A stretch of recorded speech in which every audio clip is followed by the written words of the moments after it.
Olá, muito boa tarde. Retomo o estudo do Livro dos Médios devido a uma pausa por questões físicas e também emocionais. Não teve em condições de poder fazer o estudo. Então retomo esta semana. Hoje vamos estudar o episódio 22 do capítulo 6, Manifestações Visuais, Espíritos Glóbulos e Teoria da Alucinação. Vamos estudar o item 108 até o item 113. Mas antes, como sempre, quero pedir aumento deste trabalho aos nossos guias espirituais e sobretudo ao nosso mestre, nosso irmão maior Jesus, pela permissão que eu possa fazer este estudo num ambiente de paz, de amor e de esclarecimento. Ficar connosco, agora e sempre. E que assim seja. Que assim seja, meus amigos. Que Jesus permaneça sempre connosco todos os dias, toda a hora, todos os minutos, todos os segundos. Mas para isso nós precisamos acreditar em Jesus. Mas para isso nós precisamos disponibilizar o nosso espírito para que Jesus esteja connosco, para Jesus entre connosco no nosso coração. E meus amigos, e por vezes fala-se muito deste livro dos médios, e eu não tenho medo de dizer, mas os próprios novos espíritas, os novos espíritas que querem ser médios, nunca conheceram, nunca leram estas obras básicas de Allan Kardec. Este livro dos médios é um livro sobre a mediunidade. É um livro para todos aqueles que querem ser médios, todos aqueles que têm condições de ser médios, todos aqueles que estão aptos para ser médios. É importante conhecer. É extremamente importante conhecermos as obras básicas de Allan Kardec. É extremamente importante conhecermos o livro dos médios, o livro dos espíritos, e não só, para podermos perceber as novas mensagens que vêm posteriormente ao lançamento destes livros, posteriormente à divulgação da doutrina espírita. Sem a base, há muitas coisas que nos podem escapar. Garanto-vos. Pois então, meus amigos, vamos iniciar o nosso estudo. Livro dos Médios, ou Guia dos Médios e dos Evocadores. Aqui, eu passo para dizer o seguinte. Estes evocadores eram usados na altura de Kardec e foram extremamente importantes para poderem ajudar a montar, a criar, a escrever os livros das obras básicas. Atualmente já não se usa, já não é usual, digamos assim, evocar um espírito. E porquê é que eu digo isto? Porque nós não sabemos, nós humanos não sabemos se o espírito está disponível.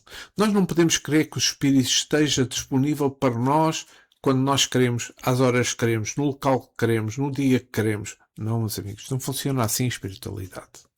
E por isso é que é importante conhecer as obras básicas. E por isso é que é importante conhecer estas obras de Allan Kardec para podermos perceber isso tudo. Mas vou continuar. Poderei falar nisso noutra altura. Estamos na segunda parte das manifestações espíritas. Capítulo 6 das manifestações visuais. Teoria da alucinação. Item 108. Às considerações procedentes acrescentaremos o exame de alguns efeitos ópticos que deram lugar ao singular sistema de espíritos glóbulos. O ar não é sempre uma limpidez absoluta.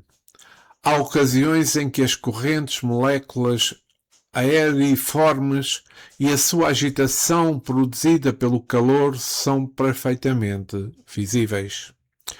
Algumas pessoas tomaram isso por grupos de espíritos agitando-se no espaço. Basta mencionar essa opinião para refutá-la.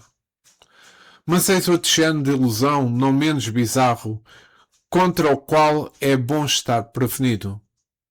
O humor aquoso do olho oferece pontos mal perceptíveis que perderam a sua transparência. Esses pontos são como os corpos opacos em suspensão. No líquido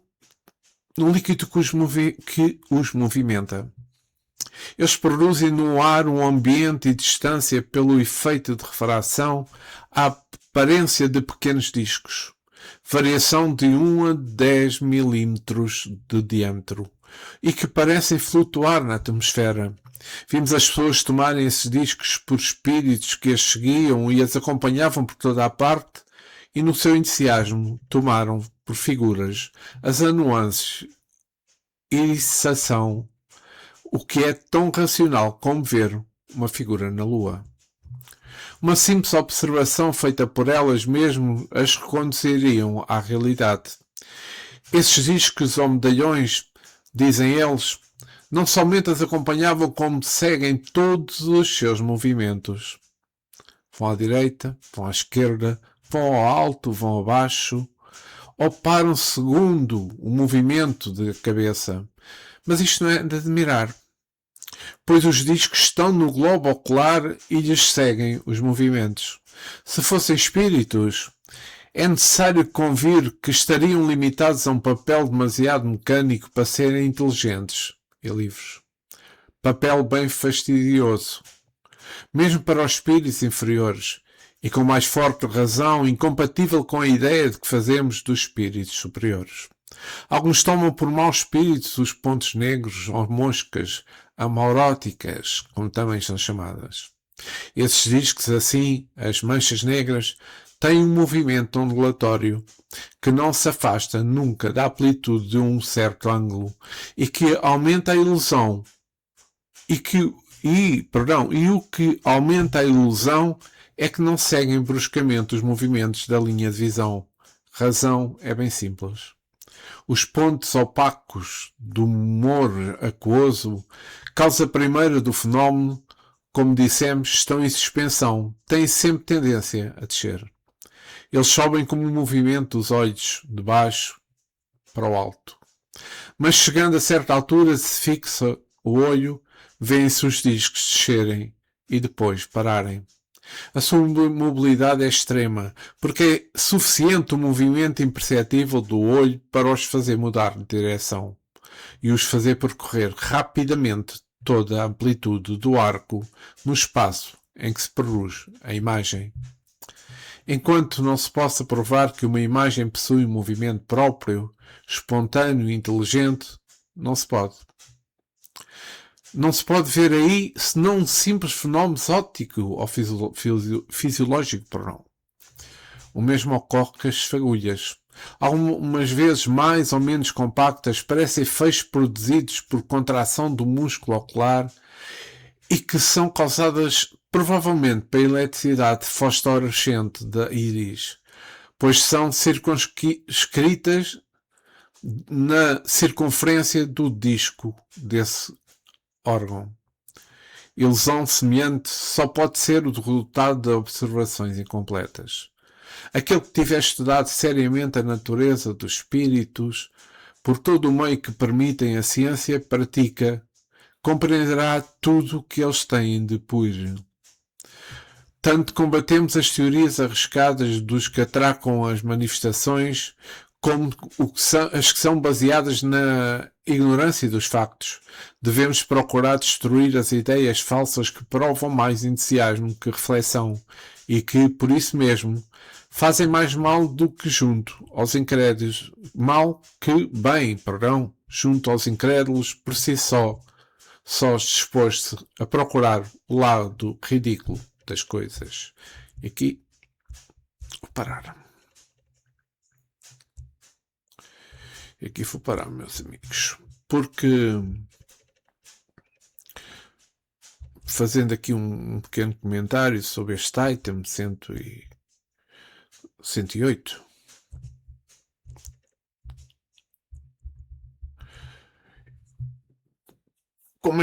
como eu falei, como eu mencionei as palavras de Allan Kardec, peço desculpa só com um pouco de água.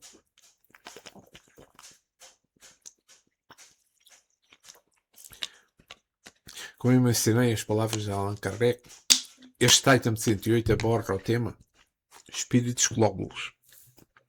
Bem, refutando a ideia de que certas manchas ou pontos visíveis do ar, causadas por efeitos ópticos ou poeira, sejam aglomerações de espíritos. Kardec explica que o efeito... Peço desculpa. Kardec explica que, sobre este efeito óptico, que correntes de moléculas no ar visíveis devido ao calor, devido às impurezas, não devem ser confundidas com a presença de espíritos. O efeito óptico para distinguir fenómenos mediúnicos reais de ilusão sensoriais ou físicas. Então temos, Kardec explica que muitas pessoas veem pontos negros, veem luzes, faixas ou cores no campo visual, que parecem mover-se no ar. Esses fenómenos são, muitas vezes, apenas efeitos de refração da luz no próprio aparelho ocular, que é fisiologia, não é? E não espíritos. Esses discos são medalhões descritos por algumas pessoas como espíritos. São, segundo a análise do livro, não é? Deste livro, pequenas opacidades, no humor vítreo do olho, que acompanham o movimento de visão e que, pelo entusiasmo ou ignorância, são tomados como aparições. A chama que surge sobre a cabeça dos médios videntes é frequente. Um efeito óptico resultante da emanação do espírito. Do espírito, não, da emanação do perispírito, assim é que está correto. Não é um fogo físico, mas é uma manifestação luminosa do fluido espiritual. A mediunidade de visão real difere da alucinação, não é? Porque a primeira é uma percepção perispirítica, ou seja, da alma, enquanto a segunda é uma falha de interpretação da luz do aparelho ocular ou uma criação de imaginação. Kardec incentiva o estudo da fisiologia para evitar que causas físicas sejam tomadas como intervenções espirituais. Na ilusão visual, menciona ilusões causadas pelos, como disse Kardec, por pontos opacos no humor aquoso do olho humano que podem criar a falsa impressão de se ver espíritos. Kardec alerta contra a crença fantasiosa de que tais fenómenos físicos e oculares são necessariamente manifestações visuais dos espíritos. Então, este item faz parte das explicações sobre manifestações visuais e a cautela também. É preciso, esta palavra é importante. E a cautela necessária com médios videntes. Se quiserem aprofundar mais este estudo sobre os espíritos glóbulos, na Revista Espírita de 1860, de fevereiro, está lá um artigo sobre espíritos glóbulos. Eu não vou ler porque é muito extenso, mas eu registrei este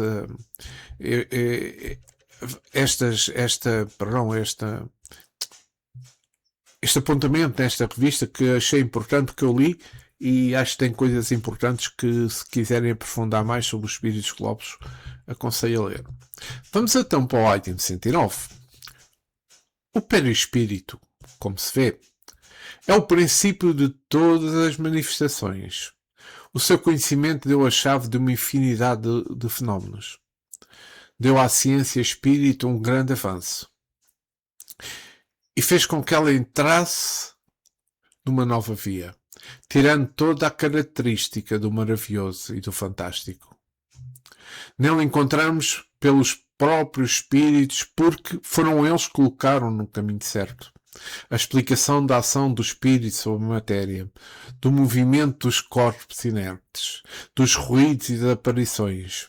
Aí acharemos ainda a de muitos outros fenómenos que temos que examinar antes de passar os estudos das comunicações propriamente ditas. Tanto melhor a compreendemos, quanto melhor a tomamos conhecimento das suas causas fundamentais. Se compreendemos bem esse princípio, poderemos aplicá-los aos diversos factos que poderão se apresentar ao observador. Então, vamos voltar aqui a este item 109. Então, aqui o destaque de Allan Kardec é para o perispírito. Porque o perispírito é o princípio de todas as manifestações. Esse conhecimento foi fundamentado e foi fundamental, sim, para explicar a ação do espírito sobre a matéria, os ruídos, as aparições, retirando o caráter do maravilhoso e do fantástico dos fenómenos. O entendimento do perispírito permitiu à ciência espírita avançar, explicando como os espíritos agem sobre o mundo físico. Foram os próprios espíritos que ensinaram o caminho, explicando o movimento de objetos inertes e das aparições. Com base neste fenómeno, ele explica a ação do espírito sobre a matéria, o que possibilita o entendimento dos fenómenos físicos.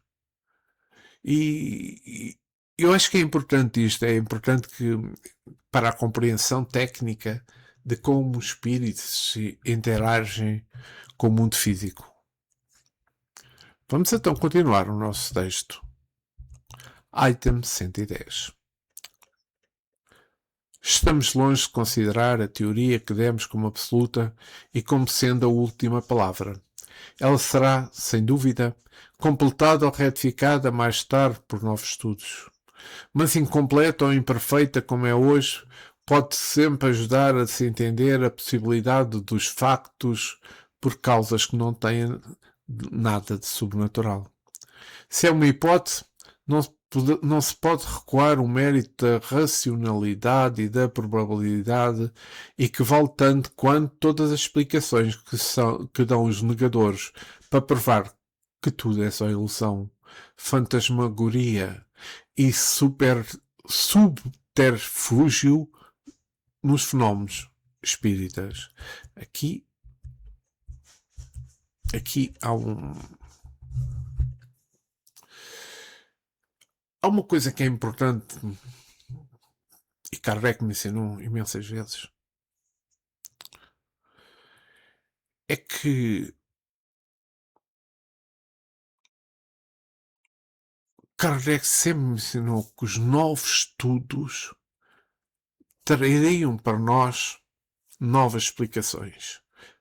Ou seja, como eu mencionei no início deste estudo, Kardec mostrou as bases. Os novos estudos alargam mais o nosso entendimento. Este item 109 traz realmente uma reflexão de Allan Kardec sobre as limitações da teoria apresentadas na obra. Mas ele afirma que as explicações não devem ser consideradas absolutas, ou a última palavra, como por vezes dizemos, abrindo margem para que novos estudos completem e retifiquem tais conhecimentos no futuro. Como é salutar digamos, esta filosofia que é o Espiritismo. Os Espíritos vão-nos trazendo informações, mas trazem-nos informações muitas, mas muitíssimas, ou quase todas, com base no nosso entendimento, no nosso nível de crescimento espiritual. E é importante isto, porque nós não podemos ter conhecimento e não temos capacidade para ter conhecimentos que estão muito além daquilo que nós somos aqui na Terra. Nós esqueçamos que estamos ainda num mundo de provas e expiações. Nós esqueçamos que temos degraus a degraus a degraus a degraus para subirmos na nossa evolução espírita. E consoante cada degrau, nós temos capacidade para ter outro entendimento. E é assim que funciona a doutrina espírita. Mas este item, voltamos aqui ao item 110, ele encerra uma discussão sobre fenómenos ópticos e visuais, como os dos espíritos glóbulos, ou também as chamadas moscas volantes, esclarecendo que nem tudo pode ser luminoso ou mancha visual, deve ser considerado espírito, mas muitas vezes um fenómeno físico do olho. O objetivo Kardec para prevenir a superstição e o erro da interpretação, mostrando que a doutrina espírita se baseia no estudo, na observação, na possibilidade de revisão científica dos factos. Quando ele diz o que são espíritos glóbulos e matizes e iriçação entre outros efeitos e porque devem ser descartados como aparições de espíritos. Então vejamos.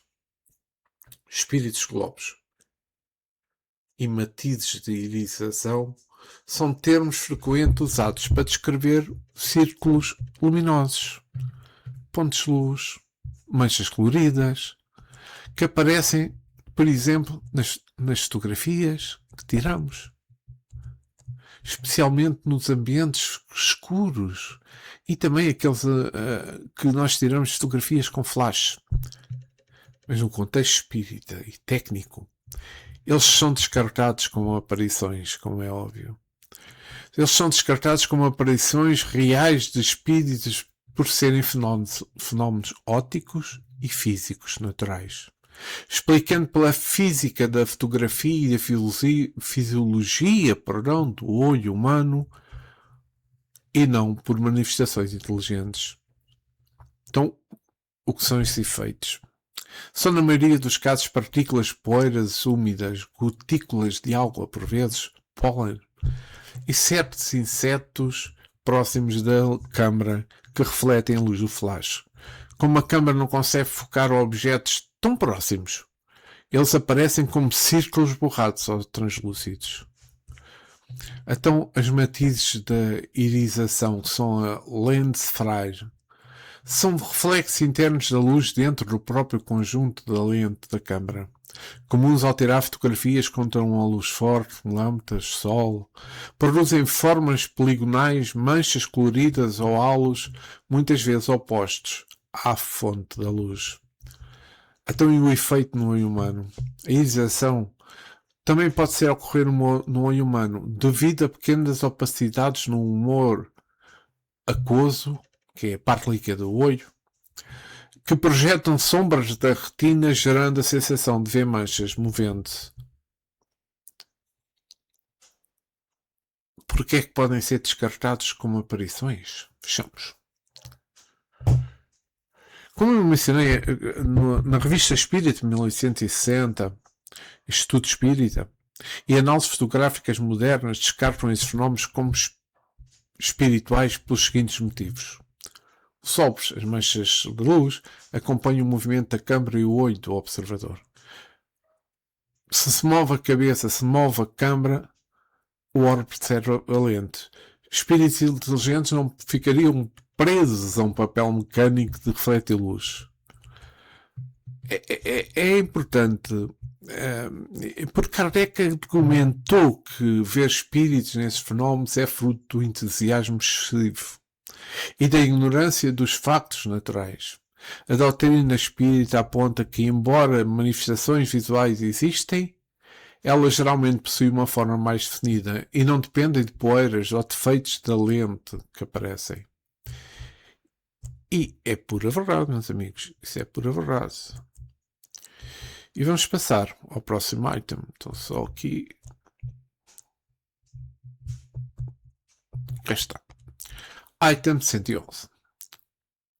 Aqueles que não admitem o mundo incorpóreo e visível querem tudo explicar com a palavra alucinação. A definição dessa palavra é conhecida. É um erro, uma ilusão, uma pessoa que crê percepções que não tem realmente. Mas os sábios não deram, que o sabemos, uma razão fisiológica. A ótica e a filologia não aparecem ter mais segredos para eles. Como é que ainda não explicaram a natureza e a fonte das imagens que se oferecem ao espírito em certas circunstâncias?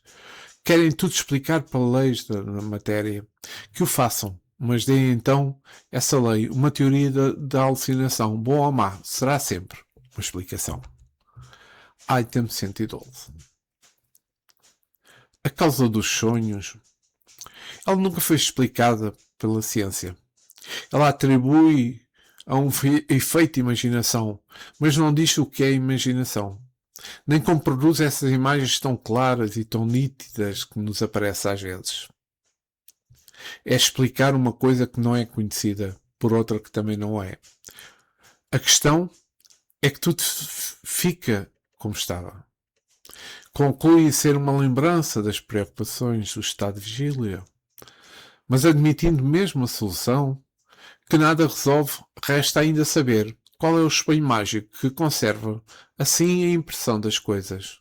Como explica sobretudo essas visões de coisas reais que não se viu nunca em vigília e aquelas que em que nem mesmo se pensou. Só o Espiritismo podia-nos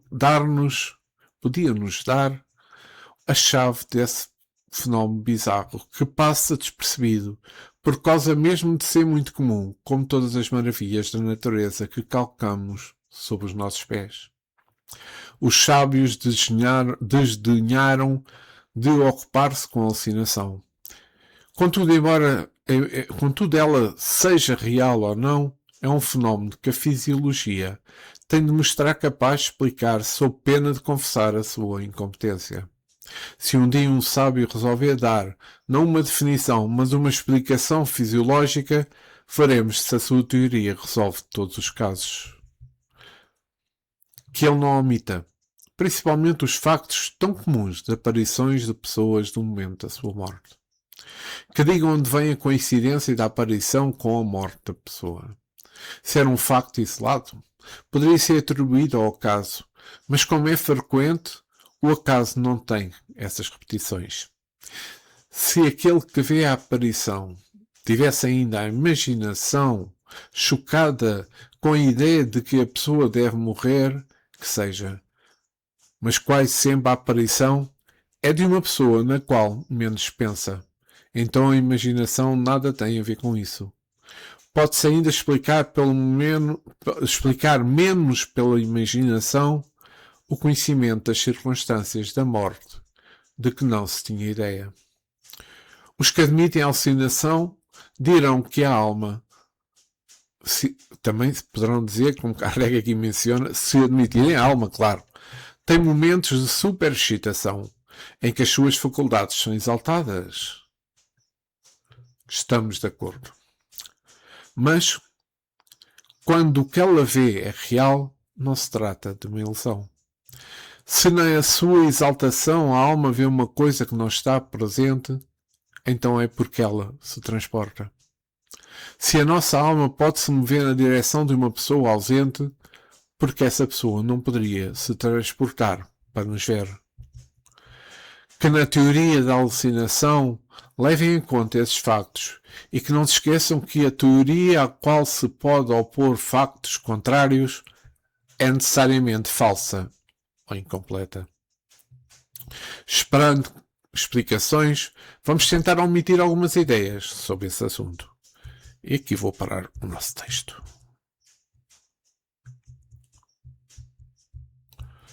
Então, vejamos.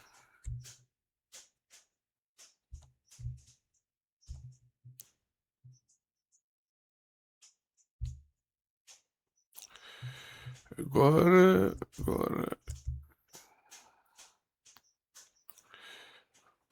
Peço desculpa.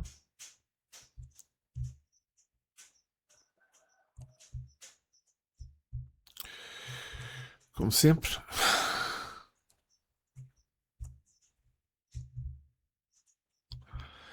Sempre perdi-me. Sim, senhora. Vamos para o item 113. Só um pouco, beber um pouco de água, peço imensa desculpa.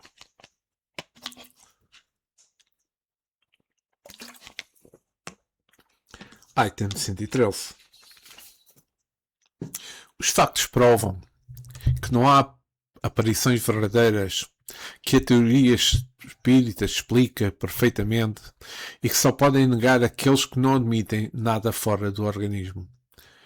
Mas, ao lado das visões reais, há alucinações no sentido dado a essa palavra. Isso não se pode duvidar. Qual é a origem? são espíritos que nos vão mostrar o caminho, menciona Kardec, porque a explicação nos parece estar toda nas respostas dadas às seguintes perguntas. Eu agora vou ler uma série de perguntas e respostas. Perguntas de Kardec, respostas dos espíritos. As visões são sempre reais. Não serão algumas vezes efeitos da alucinação? Quando se vê em sonho, ou de outra maneira o diabo, por exemplo, ou outras coisas fantásticas que não existem, não são um produto da imaginação? E a resposta veio assim. Sim, algumas vezes. Quando se fica chocado por certas leituras, ou por histórias de feitiçarias que impressionam, ou lembra-se delas, e se crê ver o que não existe. Falamos também que o espírito, sob o seu envoltório semimaterial, pode tomar todas as espécies de formas para se manifestar. Um espírito zomboteiro pode aparecer com chifres e garras, se isso lhe dá prazer. Para brincar com a credulidade, como um bom espírito pode-se mostrar com asas e uma figura radiosa. Segunda pergunta. Pode-se considerar como aparição as figuras e outras imagens que se apresentam às vezes como se cochila ou simplesmente quando se fecha os olhos? E a resposta. Assim que todos os sentidos se entropecem, o espírito se livra e pode ver ao longe ou ver de perto aquilo que não poderia ver com os olhos. As imagens são sempre visões, mas podem ser efeito de impressão que a vida de certos objetos deixou no cérebro que conserva traços como guarda-sons. O espírito desembaraçado vê então no seu próprio cérebro uma impressão de que aí estão fixadas como sobre uma chapa fotográfica. A variedade e a mistura formam conjuntos bizarros e fugitivos que se apagam logo, apesar dos esforços de que faz para retê-los. É a uma causa semelhante que se atribui certas aparições fantásticas que nada têm de real e que se produzem frequentemente nos estados de doenças. Sabe-se que a memória é o resultado das impressões conservadas pelo cérebro. Por qual singular fenómeno essas impressões são variadas, tão múltiplas, não se confundem. E aí está um mistério impenetrável. Mas que não é mais estranho que aquele das ondulações sonoras que se cruzam no ar e se conservam distintas. Em um cérebro sadio e bem organizado, essas impressões são nítidas e precisas. Em um estado menos favorável, se apagam e se confundem. Continua o espírito. Daí a perda de memória ou a confusão nas ideias. Isso parece menos extraordinário ainda. Se admite, como na frenologia, um destino especial a cada parte e mesmo a cada fibra do cérebro.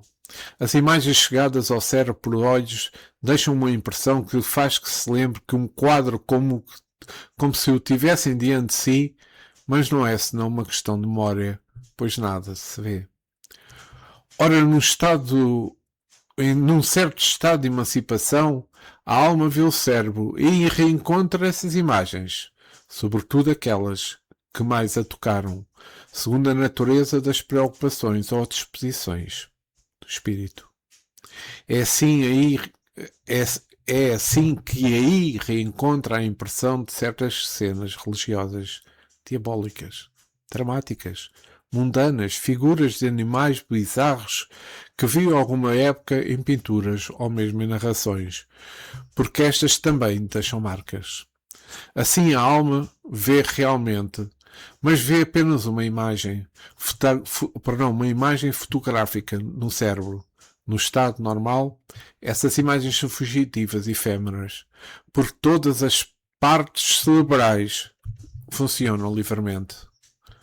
Todavia, no estado de doença, o cérebro está mais ou menos enfraquecido. Não existe o equilíbrio entre os órgãos. Todos conservam a sua atividade, enquanto outros, de algum modo, estão paralisados. Daí a permanência de certas imagens que não se Daí a permanência de certas imagens que não se apagam, como no mundo, como no estado normal, pelas preocupações da vida exterior normal. Isto é a verdadeira alucinação e a causa principal das ideias fixas. Como se vê, tomamos conhecimento dessa anomalia por uma lei fisiológica bem conhecida, a das impressões cerebrais. Embora nos fosse necessária a intervenção da alma. Ora, se os materialistas não puderam ainda dar uma solução satisfatória a esse fenómeno, é porque não querem admitir a alma. Assim dirão que a nossa explicação é má, porque partimos de um princípio que já é contestado. Contestado por quem? Por eles, mas admitido por uma imensa maioria, desde que há homens sob a terra. E a negação de alguns não se pode fazer lei. Nossa explicação é boa.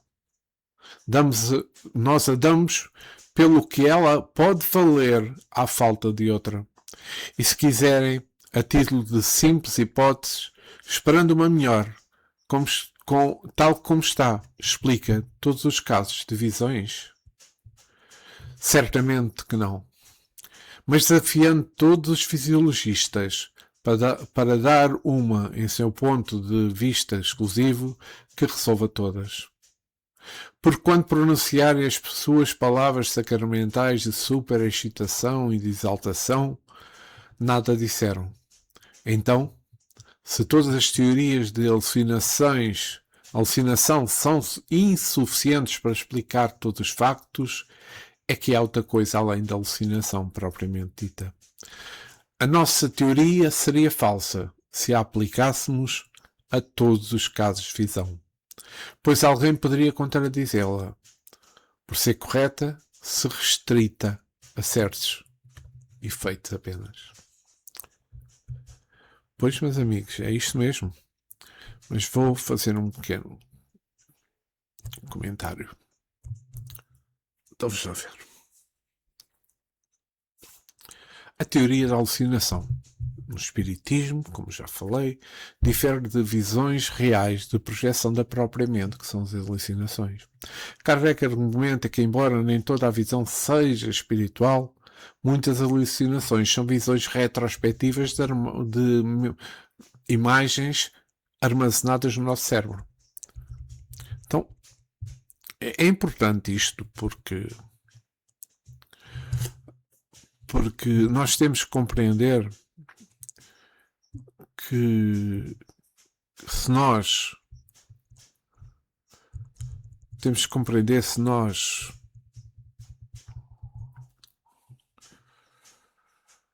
quisermos dar tudo como imagens de espíritos, mas não compreendemos as bases das coisas, é óbvio que nós estamos a entrar neste pequeno grupo de espíritos que acha que as alucinações são nas alucinações vêm espíritos e depois não há uma forma completa de poderem contradizer isto ou argumentar sem falarem na alma.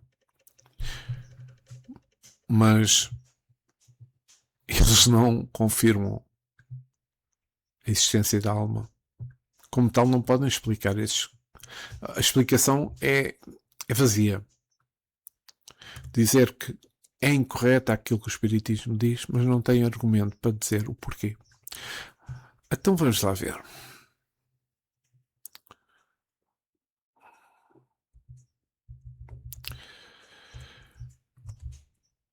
Aqui eu acho pouco mais tenha falado deste assunto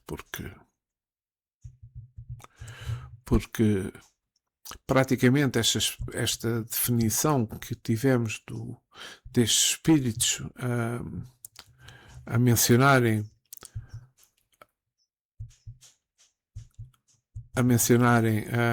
o que é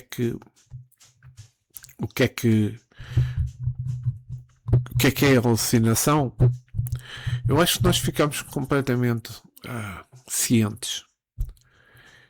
Isto é óbvio que são coisas que já estão bastante, como eu ia dizer, bastante inteiradas no nosso pensamento, mas contudo são coisas sempre interessantes de falar.